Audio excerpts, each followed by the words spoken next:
1 bulan kita pakai Advan GX dan sampai sekarang kita belum dapat update. Cuma yang pingin kita highlight, apakah tampilan kardus depannya cocok dengan gambaran handphone sesungguhnya?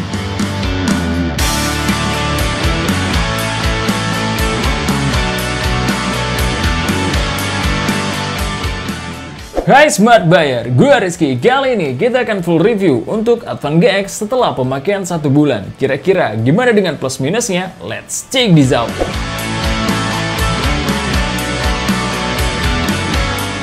1 bulan megang HP ini, dari segi desain bisa dibilang udah cukup lumayan untuk harga di bawah 2 jutaan. Walau back covernya masih dari plastik glossy yang bakal bersahabat dengan bekas sidik jari. Jadi kalian harus pakai casing biar aman. Cuma permasalahannya, casing bawaan Advan itu kan hard case. Nah, ini rentan banget sama patah saat bongkar pasang. Jadi hati-hati ya, jangan sampai kayak kita. Balik lagi ke HP-nya, secara penampilan udah cukup kekinian dengan permainan warna lembayung. Frame kameranya sendiri cukup bumpy dengan warna hitam dengan bentuk persegi panjang untuk mengakomodir 3 lensa di bagian kiri dan di kanan untuk LED flash dan 1 lensa kecil. Plus dengan tulisan 48 megapiksel AI quad kamera. Kalau kita pencet-pencet bodinya cukup firm loh, gak ada rongga-rongga yang biasanya ada di HP under 2 juta. Dan berasa solid banget di tangan. Kalau di bagian depan, luas layarnya di 6,82 inch dengan tipe water drop yang cukup standar lah untuk di range harga segini. Kalau untuk perlindungan Gorilla Glass, kita nggak nemuin informasi apapun, tapi bawaan dari HP-nya udah ada anti gores. Secara bezel, kiri kanan atas sebenarnya cukup tipis, tapi di dagu masih cukup tebal. By the way, HP ini kalau digenggam lumayan berat loh, kayaknya nggak akan cocok untuk yang suka HP-HP enteng. Terus untuk yang terakhir, dan mungkin ini bisa jadi deal breaker buat kalian, slot SIM tray-nya masih bertipe dual slot.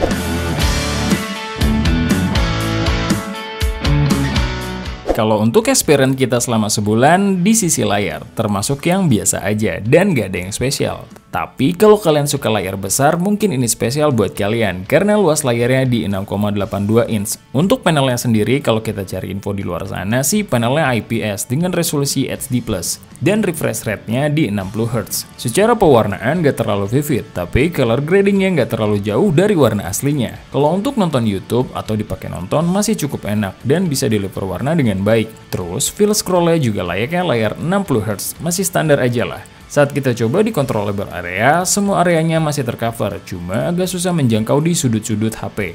Terus pas kita cobain di multitouch Antutu, sudah mendukung sentuhan 10 jari, cuma ada potensi untuk touch delay. Saat dipakai main game, di awal-awal lumayan kerasa, cuma makin kesini udah agak hilang. Asumsi kita kayaknya gara-gara anti gores layar yang masih keset. Pindah ke speaker yang membawa mono speaker, yang kualitas suaranya secara output agak underpower dibanding HP dengan range yang sama. Cuma yang bikin kaget, clarity-nya cukup bagus untuk range di harga segini. Walau di bassnya lumayan berasa kurang, clarity yang bagus ini akan sangat berguna saat kita pakai ngegame, karena akan memudahkan kita ngebedain step. Overall menurut kita, gambaran speakernya lebih ke arah bright.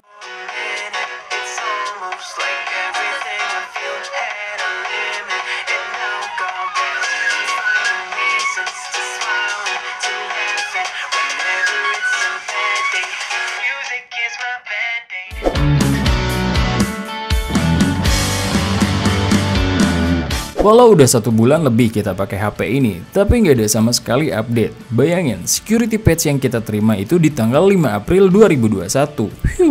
Deg-degan nggak tuh pakai HP ini kalau mau login? By the way, HP ini pakai Android stock, dimana experience-nya bener-bener enteng. Mungkin bukan selera semua orang, karena secara tampilan kurang catchy. Tapi kalau kalian si Mr. Simple, ini keren sih, gak neko-neko, gak banyak gimmick, dan fitur yang ngebebanin RAM dan malah bikin berat. Secara personal kita tim Pixel, jadi cukup relate dengan UI-nya yang minimalis, no bloatware, apalagi iklan. By the way, HP ini udah dilengkapi face unlock yang lumayan presisi, begitupun fingerprint sensornya yang peletakannya ada di belakang.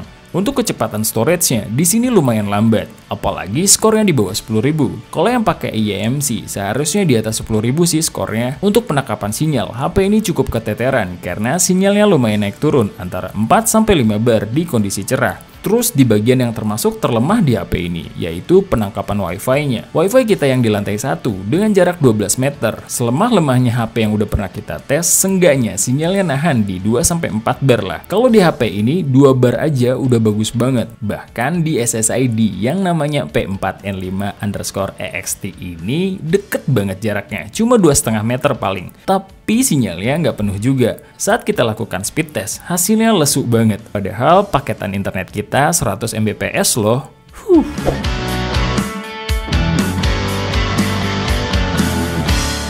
Kalau pengalaman kita dengan kameranya yang membawa 48 megapiksel di kamera utama, 8 megapiksel ultrawide, 2 megapiksel makro, dan 0,3 megapiksel lensa depth. Sedangkan untuk kamera depannya di 25 megapiksel. So, seperti yang udah banyak didengar di luaran sana, kamera Advan ini termasuk bagian yang paling minus di HP ini. Jadi kita ngerasain warnanya gelap banget. Dalam arti, autofocus HP ini kurang banget. Bahkan bisa dibilang lemot parah. Impactnya warnanya jadi lari-lari atau gelap. Cuma kalau kalian mau bersusah-susah nyesuaiin fokus objeknya, hasilnya cukup lumayan. Warnanya natural tanpa ada sentuhan color booster dari AI. Tapi jangan pernah berharap detail pada hasilnya.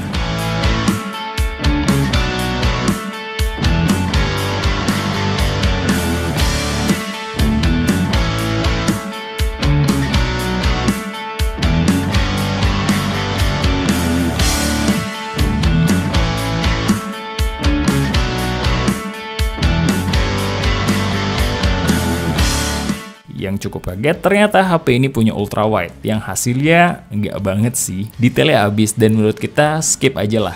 Yang di luar ekspektasi kita yaitu depth sensornya. Lumayan dalam tapi nggak rapi. Cuma yaitu kalian harus manualin fokusnya supaya dapat maksimal.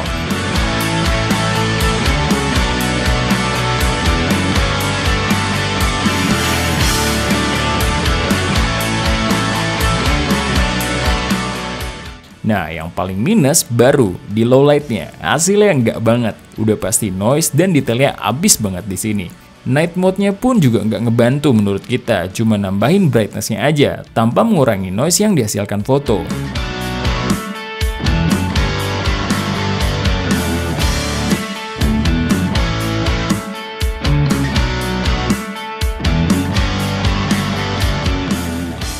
Untuk hasil selfie-nya sama aja, secara warna agak flat tapi ke arah natural, selama cahayanya mumpuni. Gelap dikit, kelar. Pindah ke perekaman video. Untuk kamera belakangnya bisa merekam di 1080p 30fps tanpa IIS. Yang hasilnya secara detail nggak banget juga. Autofokusnya lola banget, tapi secara warna kita suka. Dengan catatan cahayanya mumpuni. Sebenarnya ada 1080p 30fps dengan IIS, cuma hasilnya patah banget. Detailnya abis dan ini nggak layak sih sebenarnya. 1080p 30 fps dengan IIS, tapi hasilnya patah sih, kayaknya nggak banget. Untuk kamera depannya lagi-lagi kita dibikin kaget karena cuma mampu merekam di 720p dan ini minus banget sih. Dengan resolusi video kayak gini kalian bisa ngarepin apa coba?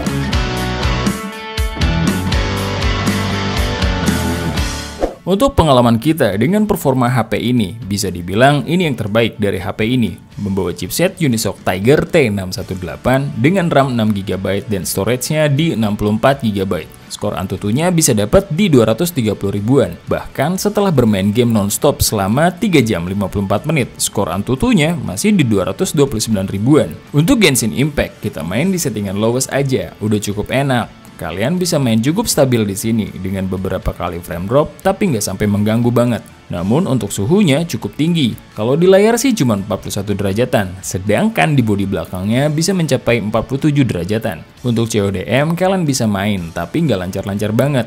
Namun cukup enak lah di settingan low high. Dengan sesekali frame drop tipis, tapi nggak sampai mengganggu banget. Suhunya sendiri di settingan ini di 40 derajatan di layar dan di bodi belakangnya di 42-43 derajatan. Untuk Mobile Legends, kalian udah bisa main di settingan Ultra HFR. Feel bermainnya enak, semua efek dan grafisnya terrender dengan baik. Mau lagi war, adu ulti, oke lah.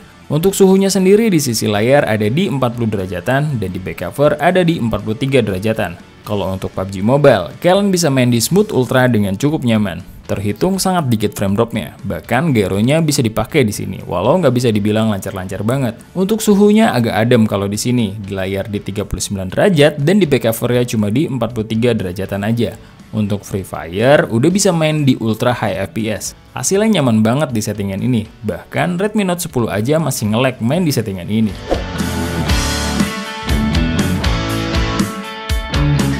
Kalau pengalaman kita sebulan ini dengan baterainya yang cukup besar di 5200 mAh. Walau HP ini kepala chargernya menggunakan 10 watt, setidaknya udah Type-C. Waktu yang kita butuhkan untuk mengisi daya dari 1-100% dalam keadaan hidup cuma butuh waktu 2,5 jam paling lama. Untuk dipakai seharian udah bisa tanpa harus ngecas, dengan pemakaian semi-semi ngegame. Sebagai gambaran, kalau untuk ngegame kita main tanpa headset dan brightness di 80%. Untuk Genshin Impact, pada settingan lowest selama 40 menit, baterainya berkurang 11%, dari 98% ke 87%. Untuk CODM dengan settingan low high, main selama 35 menit, baterainya berkurang 8%, dari 87% ke 79%. Untuk Mobile Legends dengan settingan ultra HFR, kita main selama 30 menit, baterainya berkurang 8%, dari 65% ke 57%. Dan untuk PUBG, kita main di settingan smooth ultra, kurang lebih main selama 40 menit, baterainya berkurang 10%, dari 57% ke 47%. Nah, masuk kesimpulannya nih, menurut kita handphone ini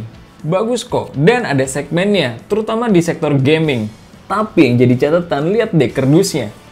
Apakah ini menggambarkan dari performa handphone ya? Well, kayaknya Advan salah di strategi komunikasi produknya. Karena menurut kita, tampilan packaging Advan ini misleading dari peruntukan HP-nya. Kalau cuma lihat di dusnya, kita akan berpikir HP ini bagus di kamera. Tapi hasilnya berkata lain. Justru, kamera adalah nilai paling minus di HP ini. Kalau aja tampilan packagingnya temanya gaming, beda cerita kali ya. Kita sangat maklum nah, di range harga under 2 juta, pasti ada yang difokusin, ada yang dikurangin. Gak akan ada yang HP yang all-rounder di range harga segini. Overall, buat kalian yang lagi pertimbangin HP ini untuk kalian beli, kalau kalian cari HP yang lumayan banget untuk gaming, UI-nya enteng banget kayak pakai Google Pixel, gak ada iklan dan bloatware, baterainya kuat, layarnya gede, ini cocok buat kalian. Nah, kalau kalian yang butuh layar tajam, update security patch yang sering, kameranya juga harus bagus, ini bukan HP yang kalian cari. So, kritik membangun dari kita. Coba deh, Advan sebelum rilis produknya ke pasar, kasih prototipe-nya ke beberapa reviewer. Gak mesti kita ya,